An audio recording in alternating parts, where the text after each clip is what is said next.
ज्ञानतिमिरन्धस्य ज्ञानाञ्जनशलाकया चक्षुरुन्मिलितं येन तस्मै श्रीगुरुवे नमः। वन्दे विष्णुपादां कृष्णपृष्ठाय भूतले श्रीमते भक्तिवेदान्त स्वामिनिति नामिने। नमस्ते सरस्वती देवी गौरवाणी प्रचारिणे निर्विशेष शून्यवादी पाश्चात्य देशताम्।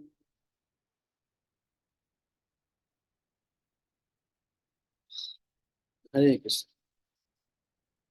तो भगवान नरसिंह देव की कथा हम श्रवण कर रहे हैं। तो कहानी यहाँ से शुरू होती है कि नारद मुनि युधिष्ठिर महाराज की सभा में पहुंचते हैं और युधिष्ठिर महाराज ये नारद मुनि से ये प्रश्न करते हैं कि एक बात बताइए, भगवान जो है ये इतना पक्षपात क्यों करते हैं? जो भक्त लोग रहते हैं उनका देवताओं का पक्षपात करते हैं और असुरों को मारते हैं। ये तो गलत बात है। नारद मुनि इनके प्रश्न को सुन करके बहुत प्रसन्न होते हैं। इस सभा में, युधिष्ठिर जी की सभा में, भगवान कृष्ण भी बैठे हुए, लेकिन भगवान कृष्ण नीचे बैठे हुए क्लास में अटेंड कर रहे हैं, अपने ही बारे में सुन रहे हैं। और नारद मुनि क्योंकि ऋषि हैं, साधु हैं, युधिष्ठिर महाराज की राजगद्दी पर बैठ करके उनको कथा सुना रहे। सोचिए क्या दृश्य होगा। भगवान स्वयं श्री कृष्ण वहां बैठे हुए हैं, बड़े बड़े लोग, बहुत बड़े बड़े लोग वहां पर बैठे हुए हैं। और राज्य में ऐसे राज्य में नारद मुनि प्रकट हुए। भगवान कृष्ण और युधिष्ठिर दोनों ने नारद मुनि के चरण धोए और उसके बाद सहर्ष नारद मुनि को राज सिंहासन पर बैठा दिया और सब लोग नीचे बैठ गए और युधिष्ठिर महाराज प्रश्न कर रहे हैं।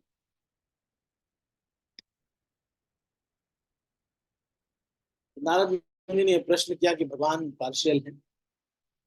तो इस प्रश्न का उत्तर देने के लिए ये हिरण्यकशिपु और हिरण्याक्ष की लीला, प्रहलाद महाराज की लीला भगवान नारद मुनि बताते हैं। नारद मुनि सबसे पहले हमको ले चलते हैं उस स्थान पर जहां जय विजय नाम के दो भगवान के द्वारपाल हैं। बहुत समय से वैकुंठ में भगवान की सेवा हो रही है। अरबों खरबों पदुम संघ लोग भी आकर के, जीव सारे आकर के भगवान को चामर कर रहे हैं, पंखा कर रहे हैं। ऐसा दृश्य है। आप अगर कभी वृंदावन में जाएंगे तो वहां पर एक अ, इसका मंदिर भी है, जिसको वहां पे वो एक स्पेशल मंदिर है जहां पर उसका कुछ नाम है, मैं नाम भूल रहा हूँ। जहां पर ये दृश्य दिखाया जाता है कि वैकुंठ में किस तरह से इस तरफ सारे के सारे चामर कर रहे हैं। कोई पंखा कर रहा है तो अरबों खरबों लोग भगवान को पंखा कर रहे हैं। अरबों खरबों लोग भगवान को चामर कर रहे हैं। खरबों अरबों लोग आरती उतार रहे हैं। तो ये देख करके भगवान को कभी लगता है कि अरे, सब लोग मेरी उपासना कर रहे हैं, सब लोग पूजा कर रहे हैं, सब लोग मेरी स्तुतियां गा रहे हैं, सब लोग बड़ाई कर रहे हैं, अरे कोई मेरे साथ लड़ाई नहीं करता। तो भगवान को हाथ में खुजली होने लगती है और भगवान सोचते हैं कि ऐसा कौन होगा जो थोड़ा पावरफुल हो, जो मुझसे थोड़ा लड़े। तो भगवान को समझ में आता है कि अपने जो डोर कीपर हैं जय विजय, यही मुझे लगता है कि थोड़ा पावरफुल लोग, तो इनको जो है लगाते हैं। तो भगवान के मन में ये इच्छा जागृत होती है और सनक सनंदन सनातन और सनत नाम के चतुष कुमार वहां से ब्रह्म ज्योति का आनंद लेने के लिए आते हैं। कि ब्रह्म ज्योति देखते हैं कि क्या है ये ब्रह्म ज्योति। ब्रह्मवादी होकर हैं ये, और ये चतुष कुमार आते हैं। उसके ब्रह्म ज्योति के पार आकर के जब वैकुंठ को देखते हैं, वैकुंठ के 7 द्वार होते हैं। 7 द्वार के बाद अंतिम जो 6 द्वार के बाद अंतिम जो द्वार है, उस पर जय विजय खड़े हैं भगवान के। उसके साथ साथ नंद सुनंद इत्यादि बहुत सारे अलग अलग गेट्स पे रहते हैं, लेकिन ये जो जय विजय हैं ये गेट पे खड़े हैं। ये चतुष कुमार छोटे 5 साल के बालक के रूप में रहते हैं। ब्रह्मा जी के प्रथम पुत्र, चार चार पुत्र, जिन्होंने कहा कि हम ऊर्ध्व रेता बनेंगे, ब्रह्मचारी रहेंगे, विवाह नहीं करेंगे। इनके मना करने की वजह से ब्रह्मा जी को बहुत गुस्सा आया, और ब्रह्मा जी के भ्रिकुटी से शिव जी प्रकट हो गए। शिव जी को पहले तो आदेश दिया कि तुम, रुद्राणियां दी उनको, और रो रहे थे वो, रुद्राणियां दी उनको, और उसके बाद कहा कि तुम एकादश रुद्र सभी लोग क्या करो, संतान उत्पत्ति करो। शिव जी ने संतान उत्पत्ति करना प्रारंभ किया, और भूत पिशाच इत्यादि इन लोगों की सृष्टि करना शुरू कर दिया। ये जिन लोगों को, भूत पिशाच इत्यादि लोगों को इन्होंने बनाया शिव जी ने, वो सारे लोग ब्रह्मा जी को ही दौड़ा लिए। और जब ब्रह्मा जी को दौड़ा लिए, तो ब्रह्मा जी ने कहा कि इस पुत्र को मैं प्रलय के समय ही बुलाऊंगा। इसलिए अपने पुत्र को कहा कि हे रुद्र, तुम अभी सृजन करना बंद कर। फिर इनके जो चतुष कुमार, जो चार पुत्र हैं, वो भगवान ब्रह्मवादी थे, मतलब ब्रह्म ज्योति पर ही ध्यान करते थे। लेकिन एक समय के बाद जब भगवान के मन में इच्छा हो गई, तो फिर चतुष कुमार वहां से चल दिए। वैकुंठ के 6 गेट क्रॉस करके 7वें द्वार पे पहुंचे, तो जय विजय ने देखा कि 5 साल के ये बालक, इन्होंने कपड़े भी नहीं पहने, नीचे कम से कम एक थोड़ा छोटा सा डायपर तो पहनना चाहिए था। इनको यहाँ पर एंट्री नहीं देते, तो इनको एंट्री नहीं मिली। बहुत परेशान हो गए।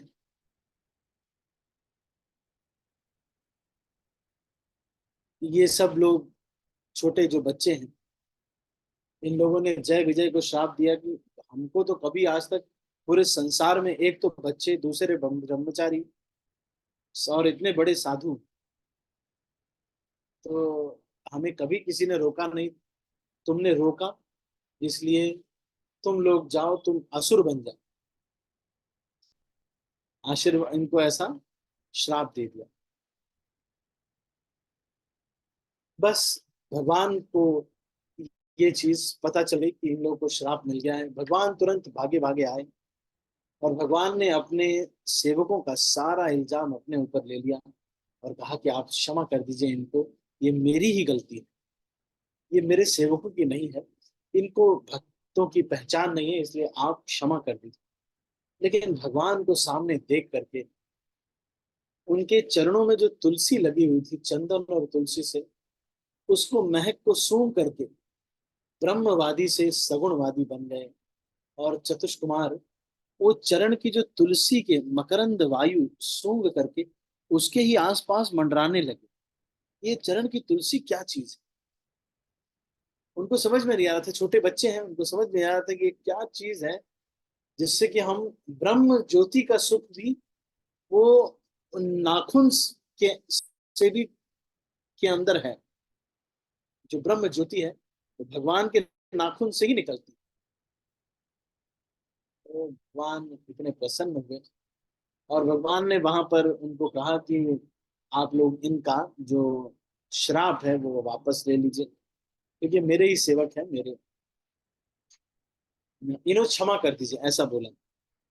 तो चतुष कुमार ने कहा कि अगर आप कहें तो हम अपना श्राप वापस ले सकते हैं, ऐसी कोई बात नहीं, आप तो परम भगवान हैं, और हम केवल आपका दर्शन करने के लिए ही चले थे।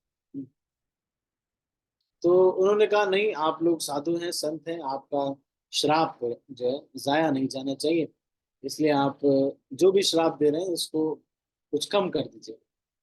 तो उन्होंने इनको आशीर्वाद दिया कि ठीक है, या तो आप 3 जन्म असुर का लो और भगवान के स्मरण में रहो, या फिर आपको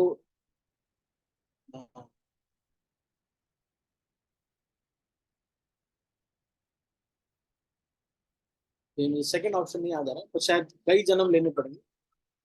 तो फिर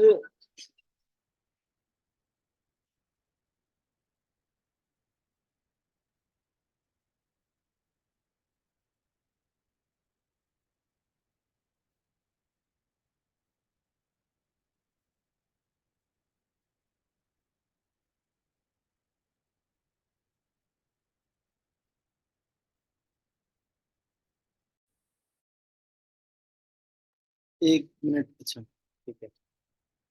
तो फिर ऐसा बोला कि भगवान की आप जो है शरण में सामान्य जीवन रहेगा, या फिर आप 3 जन्म असुर का ले लीजिए। तो इन्होंने कहा कि ठीक है, 3 जन्म हम असुर का लेते हैं। तो पहला जन्म जो इनका हुआ है भगवान के द्वारपालों का, हिरण्यकशिपु और हिरण्याक्ष के रूप में होता है। तो कहानी यहाँ आती है कि दिति और कश्यप, तो ब्रह्मा जी के पुत्र है कश्यप मुनि। कश्यप मुनि की पत्नी दिति और अदिति, अदिति जो होती हैं उनके बच्चे होते हैं आदित्य या फिर देवता, और दिति जो है उनके पुत्र हैं दैत्य।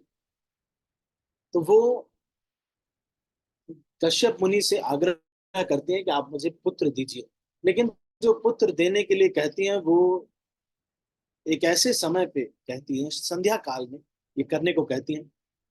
वो बोलते हैं कि ये चीज मत करो, इस समय अगर हम संतान उत्पत्ति करेंगे तो ये दोनों असुर असुर पुत्र पैदा हो। लेकिन वो जिद करती है और कश्यप मुनि के उत्तरी को पकड़ के खींचने लगती है, और गलत समय पर, क्योंकि ये संग करते हैं कश्यप मुनि, इसलिए कश्यप मुनि उनको बोलते हैं कि ये जो गलत समय पर तुम संग कर रही हो, इसलिए तुम्हारे दोनों पुत्र राक्षस होंगे। तो दिति ने कहा कि तो फिर कुछ तो आप इनको प्रोटेक्शन दीजिए, ये तो मैंने गलती तो कर दी है। तो उन्होंने कहा कि ठीक है, इनका वध भगवान करेंगे। जैसे ही दिति के गर्भ से हिरण्याक्ष और हिरण्यकशिपु आ गए, सारे ब्रह्मांड में अंधकार छा। दिति और कश्यप समझ गए कि ये सामान्य जीव नहीं, और जैसे ही वो प्रकट हुए तुरंत ही बड़े हो गए, क्योंकि राक्षसी शरीर था।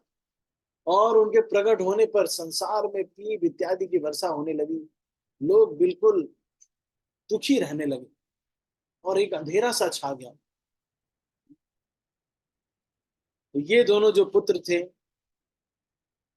ये सारे ऋषि महात्माओं को परेशान करते थे। कोई आ करके तिथि को अगर कहता कि ये बच्चे तुम जो है इनको थोड़ा मना करो, तो वो कहती कि नहीं नहीं, अच्छे बच्चे हैं, थोड़ा शैतान है बस। और ये सारे ऋषि महात्माओं को खा जाया करते थे। फिर एक समय की बात, हिरण्याक्ष जो था उसको लगा कि मुझसे युद्ध करने लायक कोई है नहीं। तपस्या करने के लिए गया, बहुत समय तक तपस्या करके ब्रह्मा जी से बहुत सारे वर प्राप्त किए। हिरण्यकशिपु को भी लगा कि मैं बहुत शक्तिशाली हूँ। तो हिरण्यकशिपु ने सारे जितने भी सृष्टि में स्वर्ग इत्यादि लोग थे, सब पे विजय प्राप्त कर ली थी। तो हिरण्याक्ष जो इनका भाई था, उसको लगा मेरे बराबर की टक्कर वाला कोई नहीं है। उसने सोचा कि सबसे बड़ा जो व्यक्ति है वो इस संसार में वरुण है, क्योंकि वरुण देव जो है बहुत पावरफुल है, सब पानी बहुत जगह पर। तो वो वरुण देव के पास गया। वरुण देव भगवान कृष्ण के भक्त थे, भगवान के भक्त थे। तो उन्होंने कहा कि देखो, अभी मैं तो तुमसे लड़ नहीं सकता क्योंकि मेरा थोड़ा पूजा पाठ वगैरह चल रहा है, लेकिन तुम ऐसा करो, तुम भगवान विष्णु के पास क्यों नहीं जाते, वो तुम्हें अच्छा टक्कर दे सकते। तो फिर वो जाता है भगवान विष्णु के पास, और उनको पता चलता है हिरण्याक्ष को ब्रह्मा जी से वरदान प्राप्त है। तो वो कहते हैं कि देखो ऐसा है, अच्छा हिरण्याक्ष को नहीं, ऐसा हिरण्यकशिपु के साथ भगवान कहते हैं। हिरण्याक्ष तो उसको लगता है कि क्या मैं करूं, है ना, किससे युद्ध करूं, किसको जो है मतलब तो वो जाता है और पृथ्वी को वो रसातल में डाल देता है, मतलब कारण जल में यहाँ के समुद्र में नहीं, कारण जल में डाल देता है। तो भगवान फिर वराह का अवतार लेते हैं और सबसे पहले जाकर के पृथ्वी को लेके आते हैं और उसको अपनी कक्षा में स्थापित कर देते हैं। उसके बाद एक दिन को, एक रात को 1000 रात्रि के रूप में परिणत करके भगवान खूब उससे युद्ध करते हैं। जब संध्या काल होने वाला होता है तो भगवान युद्ध करते करते हिरण्याक्ष को मारते नहीं, तो फिर देवता लोग आकर के कहने लगते हैं कि भगवान अब रात्रि होगी तो राक्षसों की शक्ति बढ़ जाएगी, इसलिए आप इसको अब मार दीजिए। तो फिर हिरण्याक्ष को भगवान वराहदेव एक घूसा मारते हैं और वो मर जाता है। लेकिन भगवान को हाथ में खुजली हो रही थी, इसलिए उस एक रात को ही भगवान ने 1000 वर्ष का बना करके 1000 वर्ष तक उसके साथ युद्ध किया था, क्योंकि वो अपनी खुजली मिटाने के लिए ये सब काम हुआ है। तो फिर उसके बाद भक्तों को शिक्षा और भी बहुत सारी चीजें देते हैं। जब हिरण्याक्ष का देहांत हो गया तो उसकी पत्नी इत्यादि वहां पर आई। बहुत दुखी थे सब लोग। तो वहां पर यमराज स्वयं आते हैं और वहां पर आकर के एक बालक के रूप में आकर के एक कहानी सुनाते हैं कि बहुत समय पहले की बात है, एक पक्षी होता था।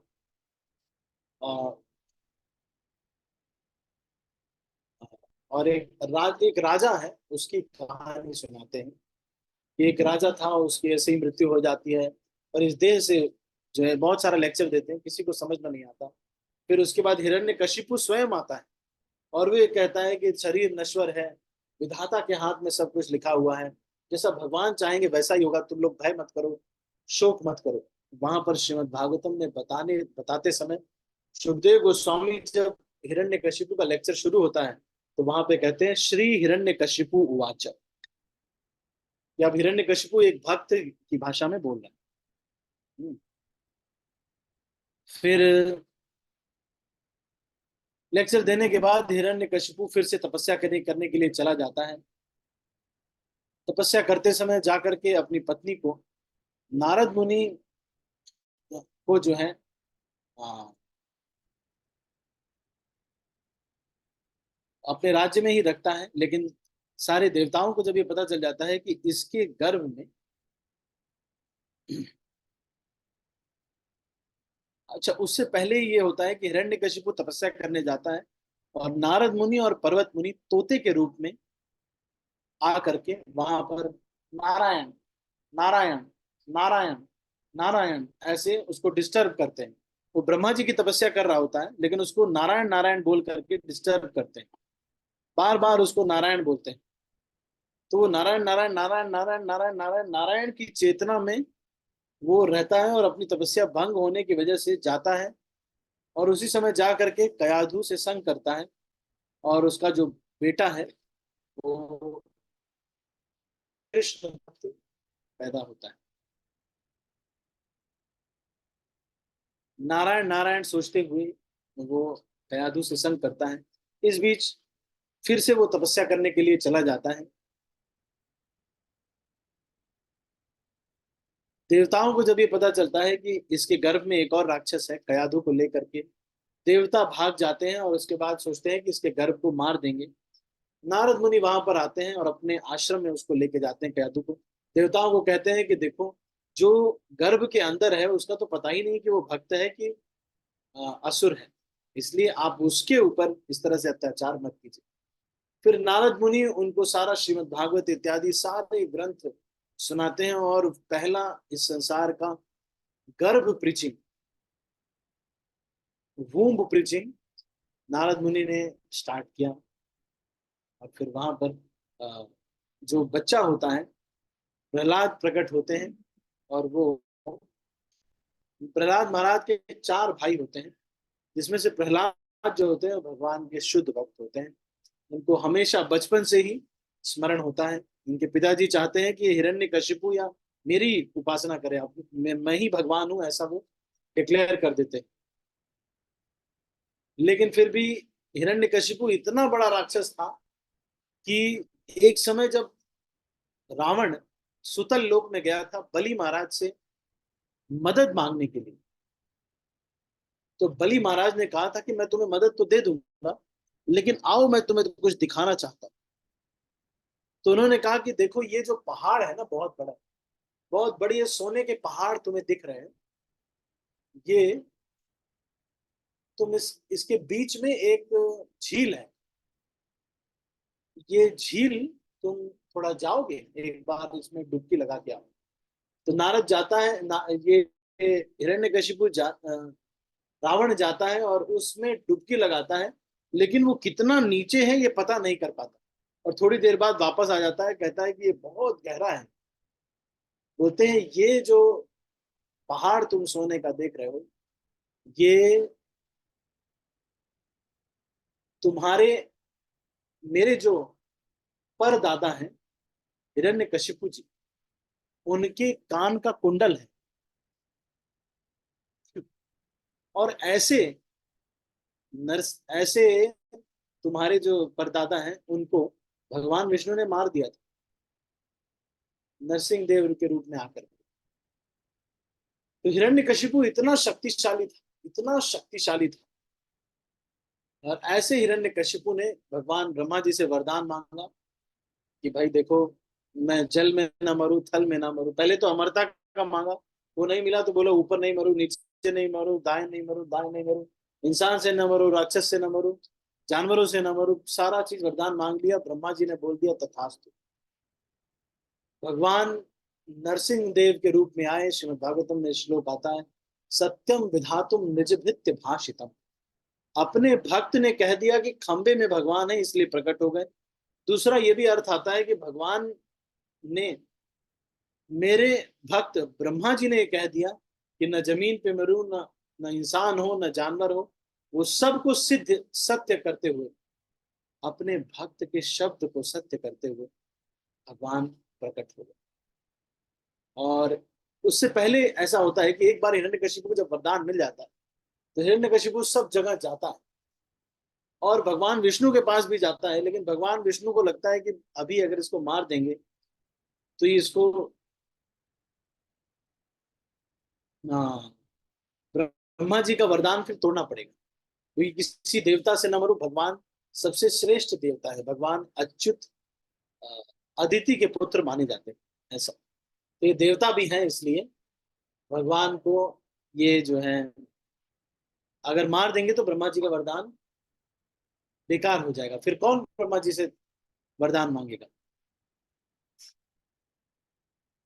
तो फिर हिरण्यकशिपु ने क्या किया, हाँ, भगवान विष्णु ने क्या किया, उसके हृदय में घुस गए, क्योंकि वो चैलेंज करने आया था भगवान विष्णु को, वैकुंठ चला आया था श्वेत द्वीप में, क्षीरोदक्षाई विष्णु के पास, जो इस ब्रह्मांड में ही रहते हैं। एक क्षीरोदक्षाई विष्णु है, वहां पे चला गया था और वहां जाकर के बोला कि मेरे से, वहां पहुंच गया, मतलब अंदर तो नहीं, मतलब वहां पहुंच गया खोजते खोजते, भगवान दिखे नहीं। तो भगवान ने सोचा कि ये अंदर आएगा, इससे अच्छा मैं इसके हृदय में परमात्मा के रूप में घुस जाऊं, और परमात्मा के रूप में भगवान इसमें घुस गए।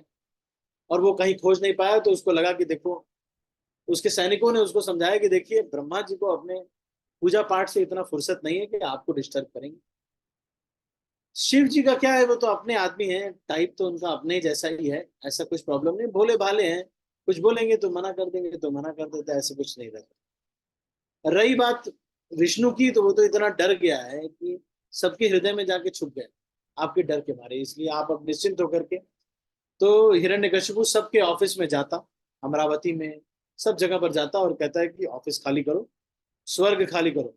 तो जितने भी लोक में जाता, सबको अपने अटेंडेंट के रूप में रख लेता, और सारे के सारे लोग, सारे बड़े बड़े देवता, अग्निदेव, वायुदेव, इंद्र तक, सब लोग हिरण्यकशिपु के किचन में सब्जी काटते थे।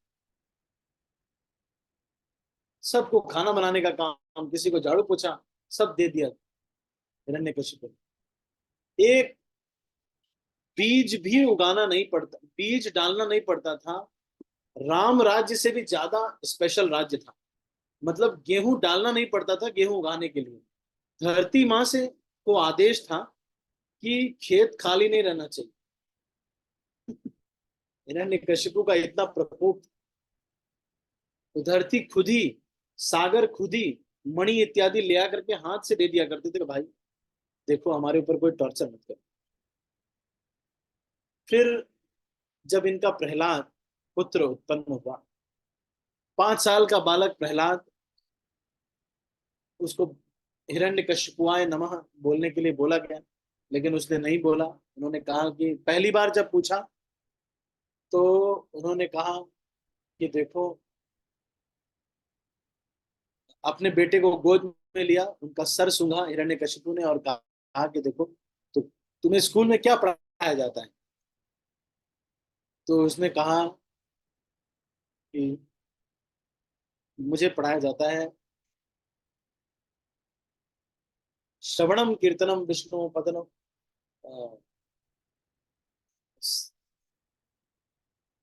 श्रवणम कीर्तनम विष्णु, से बीच में आता है पाद सेवनम अर्चनम वंदनम स्मरणम दास। पाद सेवनम। हाँ, स्मरणम पाद सेवनम। स्मरणम पाद सेवनम अर्चनम वंदनम दास्यम साख्यम।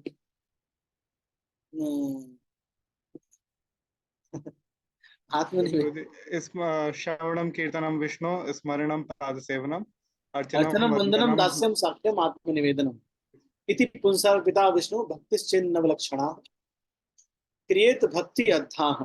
ये श्लोक जो है अम्बरीश महाराज के उसमें आता है, लेकिन प्रहलाद महाराज ने बोला कि ये सब हमको करना चाहिए। मेरे टीचर ने, किसने, नारद मुनि ने हमको ये सिखाया। तो हिरण्यकशिपु को लगा कि ये टीचर लोग गलत पढ़ा रहे हैं। टीचर लोग को बुलाया गया, उनकी क्लास ली गई।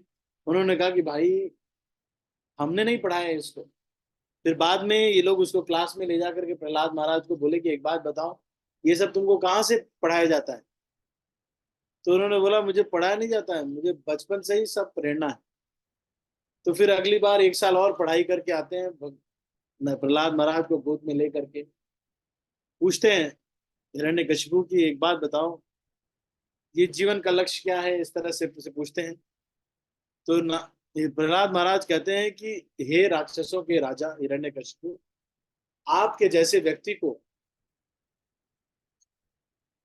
भक्त वैष्णवों के चरण के धूल से नहा कर लेना चाहिए और उसके बाद जंगल में चले जा करके घोर तपस्या करनी चाहिए, भगवान विष्णु की उपासना करनी चाहिए।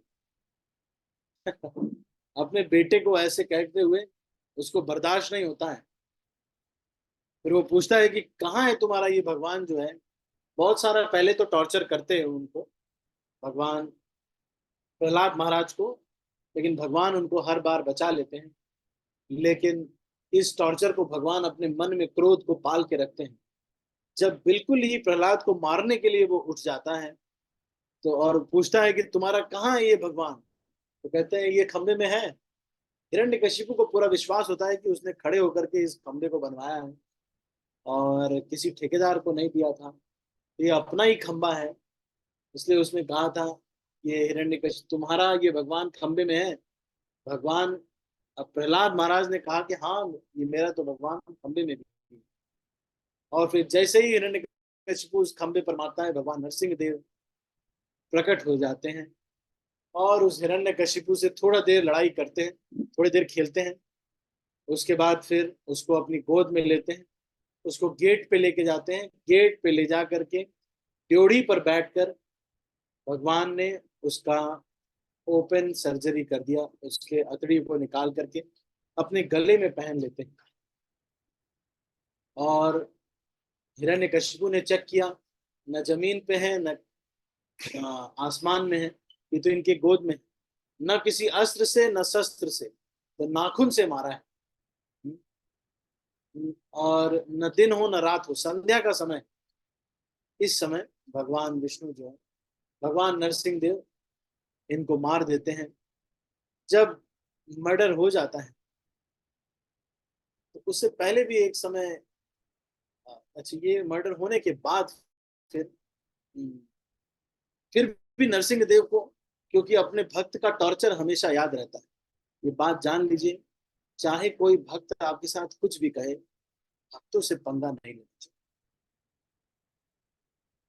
जो भक्तों से पंगा लेता है फिर बड़ी प्रॉब्लम जाती है। क्योंकि भगवान के हृदय में भक्त रहते हैं, इसलिए भगवान भक्त का एक हृदय, एक दिल दुख भी देख नहीं पाते। चाहे चोरी करे, चाहे डाका डाले, चाहे जो भी करे, लेकिन उसका दिल दुखा करके नहीं करना चाहिए। हमारे शिकागो मंदिर के बाद एक पुजारी थे, अमेरिकन थे, उनको बहुत समय तक पूजा वगैरह कर रहे थे, भक्ति का साधना उतना दिन से चल नहीं रहा था, अकेले पूजा करते थे बेचारे। मंदिर में कोई रहता नहीं, तो वहां के जो टेम्पल प्रेसिडेंट थे वो अपने घर में रहते थे, अपने घर में रहते थे, और कभी कभी संडे को आया करते थे। वो भक्त ने सिगरेट पीना शुरू कर दिया, लेकिन वो प्रभु जी जो थे, बाद में उन्होंने उनको कहा कि प्रभु जी आप यहाँ से चले जाइए। बहुत, लेकिन बहुत संभाल करके भी करना पड़ा कि प्रभु जी आप चले जाइए, लेकिन ऐसा उनको अपराध लगा या कुछ भी हुआ, कुछ दिन बाद वो भी प्रेसिडेंटशिप से चले गए। और फिर बाद में खैर, मतलब ये कैसे भी कई बार हो जाता है किसी भी भक्त को। नारद रूप गोस्वामी जैसे भक्त, जो कि बहुत ही श्रेष्ठ भक्त हैं, अगर वो भी किसी वैष्णव का अपराध कर लेते हैं, अपराध का मतलब यही है कि दिल दुख गया। That means don't create unexpected expectations. अगर आप इस संसार में सुखी रहना चाहते हैं, तो वादा छोटा कीजिए, डिलीवरी हाई कीजिए। संबंधों में भी यही कीजिए, भक्तों में भी यही कीजिए। अगर आप ऐसा नहीं करेंगे, पत्नी से, बच्चों से, सबसे ऐसा ही कीजिए। आशा छोटी बनवाइए, डिलीवरी बड़ी दीजिए, तभी संबंध ठीक रहेंगे। अगर आप आशा बड़ी बनवा दें लेकिन डिलीवरी छोटी दे रहे हैं,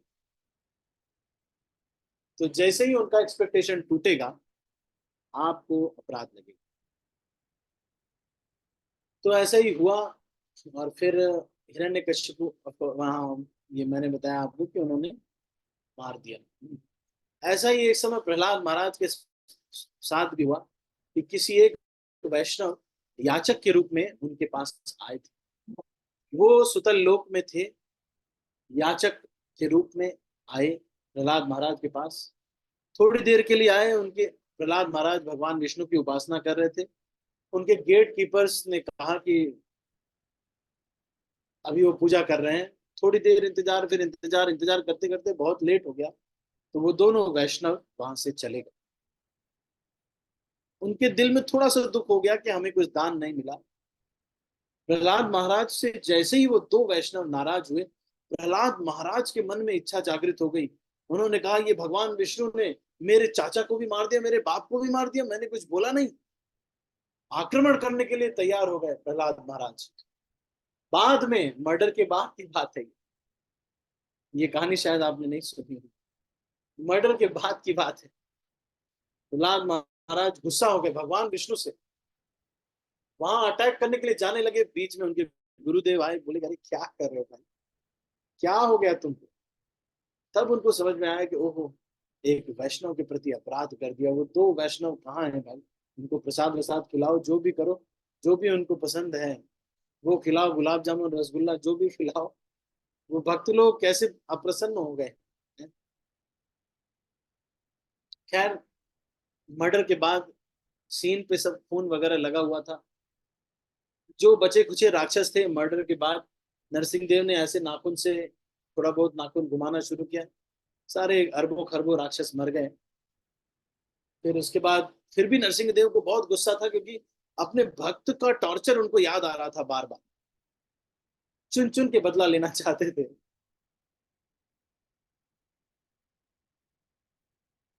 तो भगवान ने वो टॉर्चर को याद करके, भगवान को इतना गुस्सा आ रहा था, भगवान को हाथ वर्ग वगैरह भी धुलना था। तो भगवान फिर, ब्रह्मा जी बोलते हैं लक्ष्मी जी को कि जाइए आप इनको थोड़ा शांत कीजिए। लक्ष्मी जी ने कहा कि ये मेरा पति नहीं है, अगर होगा होगा भी तो अभी मैं इसको पहचान नहीं रही हूँ, इस मूड में अपन ने कभी देखा नहीं है।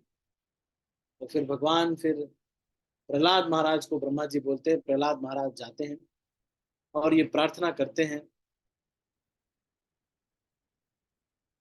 और उनसे कहते हैं, नरसिंह देव से प्रहलाद महाराज सबसे पहले ये बोलते हैं कि मैं बहुत अयोग्य हूँ। ब्रह्मादय सुरगणा मुनयोथ सिद्धा सत्वैकना तगतयो वचसां प्रवाहै आराधितुं पुरुगणैः अधुनापि विप्रो किं तोष्टुमर्हति समे हरिरुग्र जाते। तो कहते हैं कि हे भगवान, मैं तो ये समझ नहीं पा रहा हूँ कि आप मुझसे प्रसन्न है। मैं तो उग्र जाति, राक्षसों की जाति में पैदा हुआ हूँ, और ये सारे ब्रह्मा जी इत्यादि, शिव जी इत्यादि आपको शांत नहीं कर पा रहे हैं। गुस्सा के तो साक्षात उदाहरण है शिव जी, महाकाल बोले जाते हैं, लेकिन नरसिंह देव के सामने शिव जी का गुस्सा 1/10⁻72 भी नहीं। इतना गुस्सा थे भगवान। फिर भगवान वहां से इनके ये शांत होते हैं और अपने को बहुत, प्रहलाद महाराज ये कह रहे हैं कि मैं इस मर्डर को, और फिर उसके बाद ये कहते हैं कि नरसिंह देव ये कहते हैं कि भाई देखो, जो प्रार्थना वगैरह आप कर रहे हो, तो वो, तो नरसिंह ये कहते हैं कि मैं बस यही चाहता हूँ कि मैं आप अपने गुरु की सेवा करना चाहता हूँ, तव भृत्य सेवा, कि मैं भगवान ऐसा करना चाहता हूँ कि आप वरदान मांगने के लिए कर रहे हैं, तो कथम न वृष्टिजे तब भृत्य सेवा, मैं आपके जो सेवक नारद मुनि जिन्होंने मुझे भक्ति दिया, उनकी मैं सेवा करना चाहता हूँ। तो फिर कहते हैं और कुछ मांगो, तो बोलते हैं कि ये जो मेरे हिरण्यकशिपु जो पापा थे, इनको आप, इनका उद्धार कीजिएगा। तो नरसिंह देव बताते हैं उनका उद्धार का आप चिंता मत करो, वो बहुत बड़े भक्त हैं। और वहां पर नरसिंह देव ये कहते हैं, पुराण में और यहाँ भागवत में भी श्लोक आता है कि तुम इतने बड़े भक्त हो, तुम इसकी चिंता मत करो कि तुम्हारे माता पिता का क्या होगा। तुम्हारे मम्मी के साइड के 7 ऊपर 7 नीचे, और तुम्हारी जिस कुल में एक भक्त पैदा हो जाता है उसकी 21 पीढ़ियां तर जाती। नरसिंह मेहता इसका उदाहरण देते हैं और कहते हैं कि ना ना, ये भी कम, ये तो कम है, आप समझ नहीं पा, ये श्रीमद् भागवतम तो थोड़ा कम ही कह रहा है। नरसिंह मेहता इसको कहते हैं कि वैष्णव जन तो तेने कहिए, जो ऐसा वैष्णव जन, जो एक वैष्णव है, अगर शुद्ध वैष्णव कोई है तो ये कहते हैं कि पीड़ पराई जानी रे, जो ऐसा वैष्णव है जो दूसरों के दर्द को समझता है, दूसरों के दुख को जब उपकार कोई करता है तो उसके मन में अभिमान नहीं आता, सबको सम्मान करता है, सबको प्रणाम करता है, और निश्चल मन का है, किसी से छल कपट नहीं करता। ऐसी माँ की, ऐसे बेटे की माँ जो है वो धन्य है। फिर कहते हैं कि सबके प्रति समभाव दृष्टि रखने वाला ऐसा जो वैष्णव है, उसको कह रहे हैं कि वन लोभी ने कपट रहित छे, काम क्रोध निवार्या रे, आने नर संयो तेनु दर्शन करता, कुले को तेरता, कुले को तर तारे तार्या रे। कह रहे हैं कि ऐसा जो शुद्ध वैष्णव है, उसको दर्शन करने से 71 कुल तर जाते हैं। 71 कुल, यहाँ पे तो भागवत में तो कम लिखा हुआ है कि 21 पीढ़ियां तर जाती हैं। 71 कुल, 71 generations विल बी प्यूरिफाइड, केवल ऐसे वैष्णव का देखने मात्र से। जो भक्त बन गया तो बात छोड़ो, आप अगर किसी ऐसे वैष्णव को देख लेते हैं हम अगर, तो उसके 71 कुल तर जाते हैं। ठीक है, तो यहाँ पर ये कथा होती है प्रहलाद महाराज का। इसके बाद फिर प्रहलाद महाराज की प्रार्थना है। फिर उसके बाद प्रहलाद महाराज ये कहते हैं कि मैं चाहता हूँ कि संसार के सारे लोगों का कष्ट मुझे मिल जाए और ये सब जीव जो है का उद्धार हो जाए। और फिर भगवान प्रहलाद महाराज ये भी कहते हैं कि मुनियों पर कहते हैं कि बहुत सारे प्रायण देव मुनियो स्वविमुक्ति कामा, कह रहे हैं कि बहुत सारे लोग अपने स्वार्थ के लिए सोचते हैं कि जहां मुझे बढ़िया लगता है भजन करने में बढ़िया है, अपना एक कोने में वृंदावन में भजन करो, क्या जरूरत है। लेकिन हमारे जो शिल प्रभुपाद ऐसे आचार्य, देखिए, वृंदावन के भजन को छोड़ करके मैनहट्टन में जाकर के प्रचार करते हैं और कहते हैं कि कभी अगर मेरी मृत्यु हो जाए तो इसी मैनहट्टन बिल्डिंग में ऊपर मुझे दफना देना। लोगों को ये याद रहेगा कि अपनी गुरु की सेवा करते करते मैं रणभूमि में, और उसी तरह से हमारे गुरु महाराज हिजोलिनस गोपाल कृष्ण गोस्वामी महाराज भक्तों की सेवा करते हुए, ब्यूरो मीटिंग थी भक्तों की सेवा करने के लिए सारे, और वहां पे भूमि पूजन भी था, उसको करते हुए शरीर को छोड़ के चले जाते हैं। तो वहां पर प्रहलाद महाराज ये कहते हैं कि मैं चाहता हूं कि मैं ये प्रचार करना चाहता हूँ यहीं रह करके। इसीलिए श्रील प्रभुपाद ने इस्कॉन के मंदिरों को सबको शहर के बीचों बीच बनाया, कहीं किसी हिमालय पे नहीं बनाया, क्योंकि जहां सबसे ज्यादा जरूरत है वहां पर ये मंदिर होना चाहिए। ठीक है, तो अभी कथा करेंगे तो अभी बहुत है, बहुत लंबा हो जाएगा, लेकिन आधे घंटे में मैंने पूरा प्रयास किया कि आपको कथा में सुनाऊं।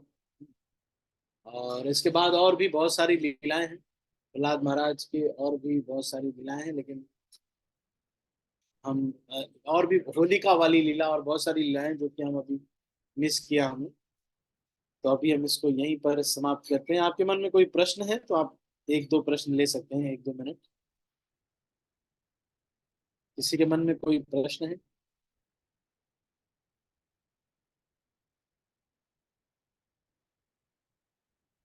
ठीक है, तो अभी हम इसको यहीं पर समाप्त कर रहे हैं।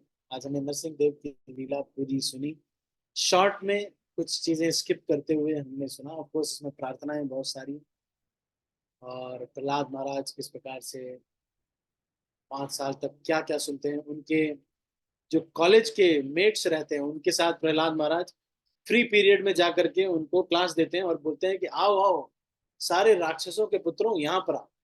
मैं तुमको एक बहुत जरूरी बात बता रहा हूँ, अपना मन को भगवान कृष्ण में लगाना चाहिए। ये टाइम मत वेस्ट करो खेल कूद में, सब लोग चैंटिंग करो और एकादशी का व्रत रहो। ऐसा वो क्लास में देने लगते हैं, शंड अमरक परेशान हो जाते हैं, बोलते हैं इसको डिबार करना पड़ेगा, स्टूडेंट सस्पेंडेड।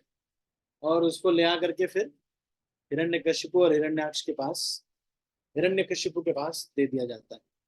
इसके बाद और भी कथाएं आती हैं, प्रहलाद महाराज के चारों भाइयों के बारे में भी कथा है, और बाकी लिनियज के बारे में भी कथा है। तो अभी हम इसको शॉर्ट में हमने कंप्लीट किया। आप सभी से एक रिक्वेस्ट है, अगर आप देख पाए तो एक वीडियो है, मैं इसको लिख रहा हूँ, आप इसको वीडियो को देखिएगा, लाइव फ्रॉम अहोबिलम। ये एक व्हाइट बोर्ड नहीं आ रहा है, व्हाइट बोर्ड्स आर डिफरेंट। एक ड्रामा है लाइव फ्रॉम अहोबिलम, आपको अगर टाइम मिले तो इसको देखिएगा। इसको ग्रुप में शेयर कर देंगे, कोई यश अग्रवाल प्रभु, तेजिंदर प्रभु, कोई भी शेयर कर देंगे। लाइव फ्रॉम अहोबिलम एक ड्रामा है, तो आप इसको जो है देखिएगा। ठीक है,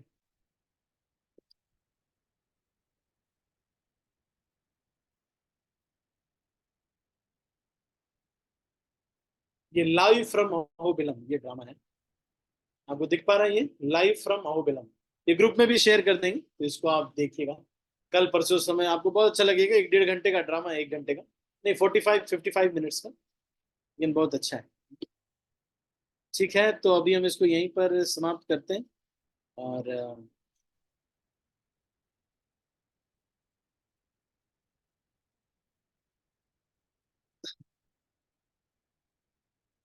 हरे कृष्ण। किसी के मन में कोई प्रश्न तो नहीं? Any questions?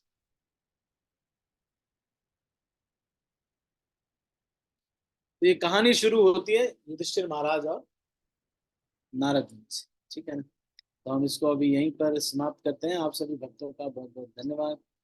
मैं सब भक्तों को अनम्यूट कर रहा हूँ और फिर इस मीटिंग को क्लोज कर रहा हूँ। हरे कृष्ण। शिल प्रभुपाद की जय। गौर भक्त गोविंद की जय। धन्य प्रणाम। हरे कृष्ण गुरु जी। हरे कृष्ण। हरे कृष्ण भगवान।